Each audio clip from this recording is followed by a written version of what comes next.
Back to the semifinals of the Go4StarCraft Thursday Cup.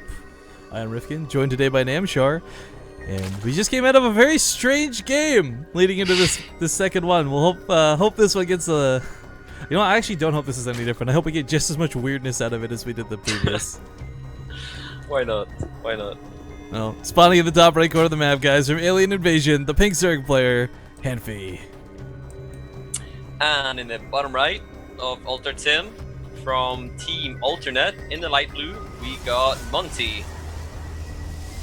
It's actually not too long ago I was watching, we cast a show match between Puzzle versus Revival on this map, where Puzzle managed to make a 4-gate work by in-base proxying a pylon. No. So, not saying Monty would do that, and maybe this doesn't hold the highest relevance to this matchup, but it's weird to consider these sort of older school tactics do work, because you look at this natural base, or the choke point rather, and immediately you're like, okay, it's going to be impossible to harass the natural, it's going to be impossible to harass the main, what can I do? So for Monty, his choice, if he doesn't want to play the macro game, like I'm not saying he can't, but let's say he doesn't want to play the macro game, then all of a sudden it opens up these doors for him to be a little bit more cheesy early on. Yeah. And I mean a lot of the reasoning that you know, something like a 4-gate can be used on this map is because, of course, the map is huge. So if the Zerg player, for instance, you know, a lot of Zergs want to go like triple hatch before pool on a map like this, and some Zergs even go like 15 hatch and then make the first base like outside the main to get the creep going quicker, like outside your base. And you know, if you go triple hatch or the hatch first on the low ground, then you know, stuff like a 4-gate could like potentially work. So yeah, that's definitely a possibility on a map like this. But I mean, as we see, Monty going for Nexus first, into Gateway, into Gas. So not gonna happen this game. Hanfy in the meantime going for the 15 hatch. I'd imagine that was a 17 pool or something like that, and Gaslit. So just normal stuff out of him as well. Yeah, a little unfortunate for Monty. Did try and scout twice, missed both times, but it's not like he rushed out that forward. She did go for the expansion first on this one, so it's not gonna be feeling the burn too early. Yeah. You know, with how big this map is, you bring up a good point earlier about the warp-in mechanic too, because where it's going to take Zerglings and Roaches forever to walk across the map and reinforce, a part of this where you can just instantly do it. And that's going to be a huge advantage going into this game, and immediately we have Hanfy checking for pylons behind the third base before he wants to take it. That's very funny, yeah, he does. So we get the third base down, nice and early actually. Gets the third down before any extra queens or something like that. So that's it's a fairly early third, but you know, I guess has he actually scouted anything? He sees Monty's expansion now. Well, actually, that's kind of big because now he knows it was. Well, he knows it was Nexus first for this to be completed already. Yeah, I guess so. Yeah, he did get first scout. No, he did not actually. What? No, it's his first overlord, isn't it? With the overlord. Oh, you're right. Yeah, top left. I didn't even catch that. Yeah, but he should know that's the Nexus first. It can be hard to tell sometimes, but he should know. And that might be why he threw down the third hatch. If he didn't know, it would be a bit of a risk, because let's say Monty opened Gateway first and goes into like some sort of 4-gate with you know, an expansion as well. You know, that you can take a lot of damage to force that out working it. But Monty's going for the Stargate. These Zerglings need to be dealt with. Yeah, oh, that's the mothership core. There we go. Yeah, I was gonna say they're not exactly gonna kill us Gateway soon, but if you ignore them and leave them alone long enough, maybe. Yeah, but yeah, actually, I think the Stargate actually got a point I want to bring up. That you know, I've played Monty plenty in the past, like both on ladder and even custom games, I think, and stuff like that. So I know his style quite well, and he actually loves to go for a lot of Phoenix versus Zerg, like 8. Why not 9, 10 Phoenix? Yeah, there's the first Phoenix. I mean, that could be normal, but you know what differs his play from a different Protoss is the fact that he doesn't stop at 5 Phoenix. Like he goes up to 8 or 10 or usually you see 3 more. or 5 be like the common count. Yeah, right. So he just goes really heavy on that, and you know, commits to it really hard. And then he goes like sometimes with like sellout aggression as well. Like he makes a proxy pylon, maybe like 4 gateways. And he goes like a lot of Phoenix. Just keeps making Phoenix all the time. And sometimes aggression, sometimes not. He puts down the robots, so maybe it's not going to be gateway pressure, but I'd be surprised if he would not go for a lot of Phoenix. We'll have to wait and see. I mean, it's been a long time since we've seen this sort of be the common dance of ZVP. Because for the longest time, especially at the start of HOTS, it was Phoenix into Hydralisk into Colossus into Vipers. It was just kind of this really silly back and forth. Game paused. That it has, I wouldn't say fallen out of fashion. It's still really effective if pulled off correctly, but by having the extra Phoenixes out early, if he is going to go for higher than 5, I've also seen other players like Stardust do that too, where it can actually be really effective. Because if you clear out all the queens, if you clear out any sort of Hydralisk, even if there's 2 Spore Crawlers per base, you can still get in and get out with that much extra DPS. Yeah. So yeah, it kind of comes down to, if the Zerg only makes 1 Spore, it could be in trouble, but Hanfy, being nice and safe, he's actually making 2 Spores in the main, so I like to see that.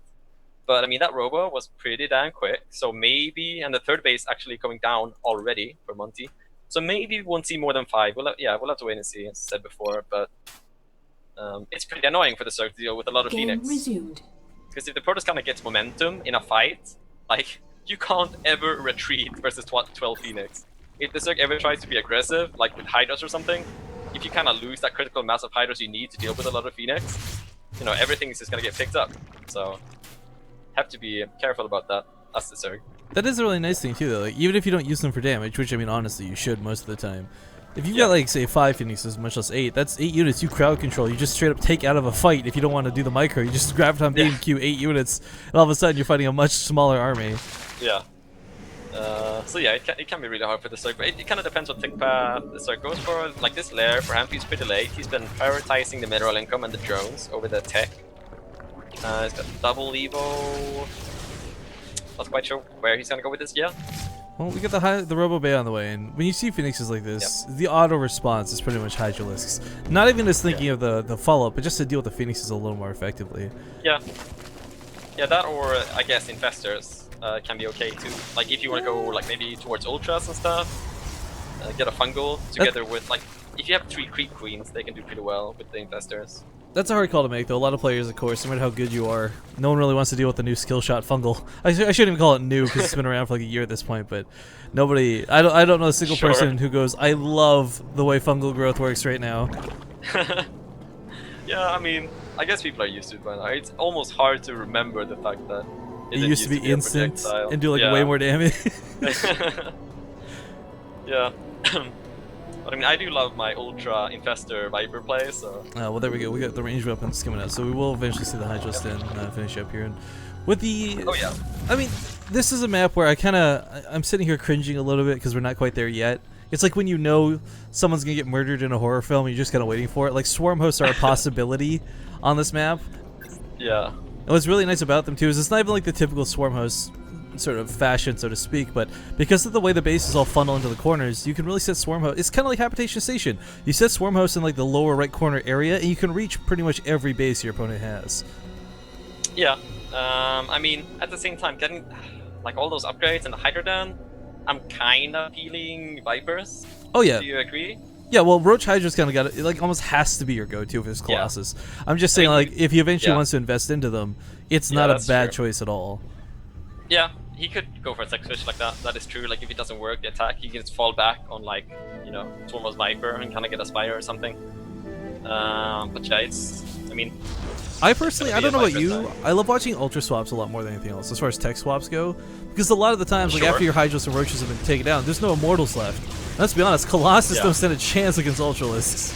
Yeah, indeed. So that's also a possibility. We'll have to wait and see if he tries to do that. I mean, he's not going to have the upgrades for them, but, just the fact they tank really well, and, they're hard to get rid of, the Ultras are. Well, I mean, Ultras, even an upgrade, they hit so damn hard, and it's splash damage on top of that. Yeah, indeed. I gotta say, Ultras, they're probably the most effective unupgraded unit in the game. Yeah, probably true. Yeah, they do really well, even without melee upgrade. As long as you have the armor, that's a pretty big deal. They just survive so much longer. Well, there's actually not a lot of Hydralisks there right now, which is a bit scary. I mean, this army is looking pretty darn good out of Monty, and Hanfy, it's not like he's slouched. He's got a lot of Roaches in this, sure, but it's not Roaches that he's really going to want to have. Now, granted, there's about, what, 5 sentries with almost full energy? 4 with almost full energy. So there's not a whole lot of force fields here. So this is one of the rare situations where if he spreads his Roaches preemptively like he's doing right now, if he attacks from multiple angles, he can certainly try and take a fight. But still, what I kind of fear is with the prioritizing on the Vipers, he doesn't have that many Hydralisks. Yeah, it's a bit hard. It's a great concave though. We'll have to wait and see how the fight goes. The force fields has to be good. Good time warps on top of them as well. Roaches and Hydras kind of suffering here. One of the Colossus almost goes down, just barely manages to get to the back of those lines, but the Roaches forced to retreat out. And a couple Queens may die to the, Graviton Beam in that blink. I love that he picked up the Queen, by the way, because then the Colossi don't risk shooting the Queen, and the Queen's tank Colossi shots really well, so that was a nice move there by Monty. Yeah, he's just hitting a soft timing here, like, Hanfy doesn't have his Vipers out yet. The Overlords! Out. Oh, he's actually losing a ton of Overlords here. Oh, wow, yeah. And the Vipers, they're consuming now, but he has to buy time, like, he's taking so much damage, because the Vipers needs their energy, they're gonna come in now, but... It's not even about Blinding Clouds or anything, he's gotta get those subducts off. These Colossus are too hard to deal with right now. There we go, 1, 2, and they do Can he get the third one? Oh, he doesn't quite have the energy for the third one. Viper doesn't have much juice left in it, and this one Colossus alive will go down. Nice. It looks like Hanfy's actually gonna hold, and he pulled those drones away before, most of them anyway. Yeah, they're all alive. That's a beautiful wraparound. I actually really like that. The Roaches moving forward like that. Because if that Colossus didn't die, that could have been game over. Yeah, possibly. But yeah, nice concave by Hanfy, making the best out of this situation where, you know, Monty was landing a timing there. Like, Vipers weren't out. He almost did critical damage, but not quite enough. The third base, no. Like, the third base stayed alive, so his economy is looking okay. And there's no splash for Monty now. That's a pretty big deal. Ooh. Game paused. That's unfortunate. Poor Vasa. Yeah. I was gonna tell him he could restream me, but he left too soon. Yep. Game resumed. So we have Temple Archives, by the way, on the way for Monty to be able to feedback those Vipers. It's going to be necessary for him. But he doesn't have the gas to make any Colossi. Like, he's getting the Temple Archives, but that's all he can afford. Because it was such a big gas investment, that attack, and he lost all of his heavy gas cost units, the Colossi, and the Sentries. So he's going to struggle to get AoE out for those Hydras. And that's kind of the key thing too. Like, you want to usually have that attack do enough damage that you fall back on Templar to have storms, but there's no storm finished up. So even if he warps in Templar right now, it's completely irrelevant. Archons alone even won't cut it. I mean, their splash damage is nice, but let's be honest, Archons are kind of, versus a lot of Hydralisks, not usually the first thing you want to have to make. Yeah. Yeah. I mean, Zealots will do fairly well depending on the ground force of Hanfy. Like, it's not, he's got a lot like rallied across. Like, if he waits for all of that, he might stand a better chance. But I mean, Blinding Clouds could be really big versus the Stalkers, though. There's Blink though, so I mean, Blinding Cloud goes down, they just back out of it. Yeah, but I mean, oh, this is a big Zerg army. Pretty good Blinding Cloud though. Forces him at the ramp. Oh, yeah. If he chokes the ramp, the Immortal can't get involved with the fight now. It's struggling to find range outside of the Blinding Cloud. A lot of Hanfy's army, though, are actually hitting buildings right now, so they're not really helping in the fight. But there we go, another Blinding Cloud. I think the Blinding Clouds might just be enough. I mean, the Hydra's... Oh no, he's still attacking with the Roaches on the buildings. Like, he doesn't even need to, I guess. With the Immortal falling down, the Roaches are going to be good. So. GG. GG. That's a clutch hold by Hanfy into a nice counterattack there. Well done. Yeah, evens it up too, which is really key. So let's send us to game number 3, guys. Hanfy versus Monty. Not over yet.